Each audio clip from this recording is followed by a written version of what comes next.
Welcome to the TOEFL listening section. In this part, you will hear one or more conversations in an academic or campus context, such as a discussion between a student and a professor, or between two students. You may take notes while listening. Listen to part of a conversation. You will hear it only once, so listen carefully. After the conversation, you will answer questions about what you heard. Some questions will ask you about main ideas and details. Others will ask about implied meaning, speaker attitude, or how ideas relate to one another. Use both what is stated and what is implied to answer. Good afternoon, Dr. Chen. Thanks for meeting me during office hours. I wanted to get your advice about the virtual exhibition design project for my museum studies seminar. Afternoon, Mark. Of course. Tell me where you are with the project and what design challenges you are facing. I have a draft storyboard and some 3D scans of the collection, but I am not sure how to structure the user experience. Should I aim for a linear walkthrough like a physical gallery, or allow users to explore freely? That is a common question. Both approaches have merits. A linear walkthrough supports narrative sequencing and guided interpretation. Free exploration encourages discovery and can be more engaging for repeat visits. Think about your exhibition goals. Is the priority storytelling or discovery? My main goal is to communicate a chronological story about migration and art, while also giving visitors the chance to examine individual objects in depth. I am trying to balance narrative cohesion with interactivity. Then consider a hybrid design. Start visitors on a guided path that tells the core story, and include branching opportunities marked by hotspots. Hotspots can open zoomable object views and supplemental media without disrupting the narrative flow. I like that. How would you recommend handling metadata and interpretive labels online? In the gallery we use concise labels and longer texts in a brochure. Online we could provide both, but I worry about overwhelming the user. Layered information is essential in virtual exhibition design. Use primary labels that mirror gallery labels for quick context. Then provide expandable panels for detailed provenance, curator notes, and multimedia, such as audio clips or oral histories. Progressive disclosure reduces cognitive load. That makes sense. I also want to include oral histories as audio clips tied to certain objects. Is there a best practice for integrating audio without interrupting the visual experience? Offer audio as an optional overlay with clear play controls. Use short clips and provide transcripts for accessibility. Also include contextual markers, so users know what part of the exhibit the audio relates to. A small audio icon on the hotspot is usually sufficient. Speaking of accessibility, what are the most important accessibility features for virtual exhibitions? Start with keyboard navigation, screen reader compatibility, and text alternatives for images. Ensure color contrast and offer adjustable text sizes. Also consider low bandwidth options, like a simplified 2D map or image gallery, for users with slow internet. I had not thought of a low bandwidth version. Good point. For the interface design, I am deciding between a realistic 3D rendered gallery and a more abstract tiled layout. Which is better for engagement? Both can be engaging. A photorealistic 3D model helps users orient themselves spatially, which can be powerful if you want to replicate the museum experience. An abstract tile layout can be more accessible and works well for mobile. Consider your audience data. If many users will be on mobile, prioritize responsive design. Our target audience includes school groups and remote researchers. We expect a mix of devices. Maybe responsive design with optional 3D for desktops is the compromise.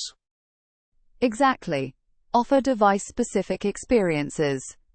Also, make sure your content management system supports modular content, so educators can create lesson plans using individual objects without reconstructing the whole exhibit. That leads me to evaluation. How should I measure whether the virtual exhibition is successful? Use mixed methods. Quantitative metrics include time on page, click-through rates on hotspots, completion rate of the guided path, and return visits. Qualitative data from user testing, surveys, and observation will reveal usability issues and interpretive effectiveness. Run formative usability testing early and iterate. I can recruit classmates and some high school teachers for usability testing. Any advice on designing the test tasks? Design realistic tasks that reflect your core goals.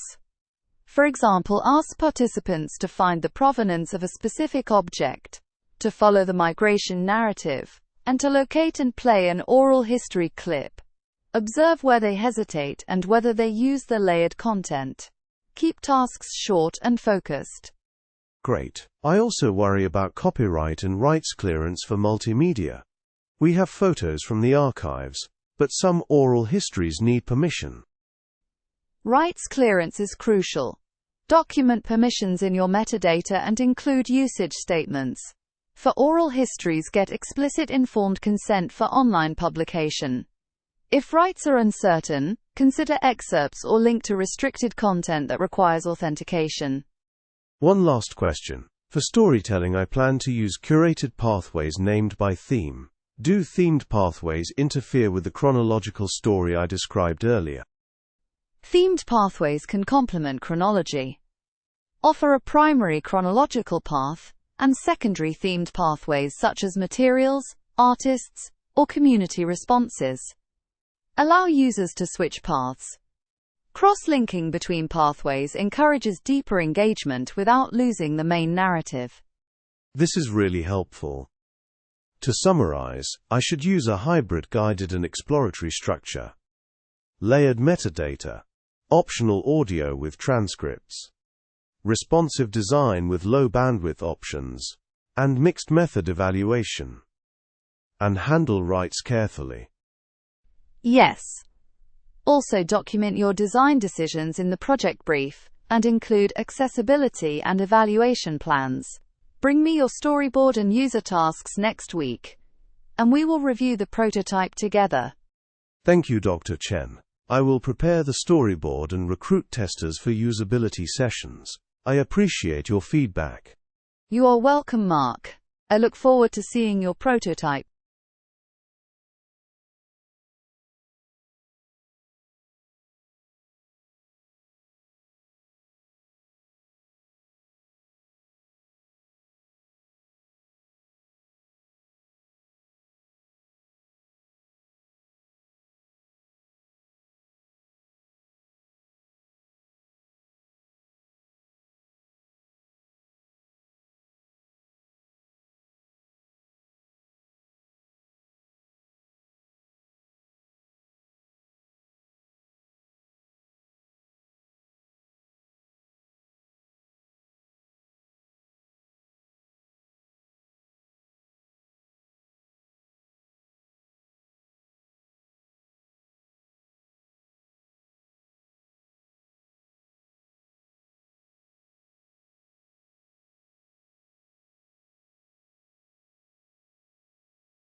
Listen again to part of the conversation. Then answer the question. Use mixed methods. Quantitative metrics include time on page, click-through rates on hotspots, completion rate of the guided path, and return visits.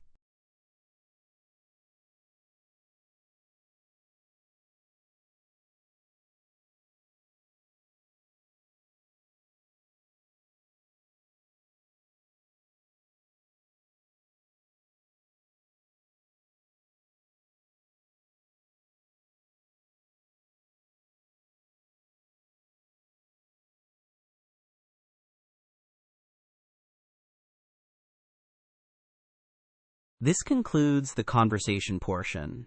For more TOEFL practice tests and study materials, visit Spinta.org.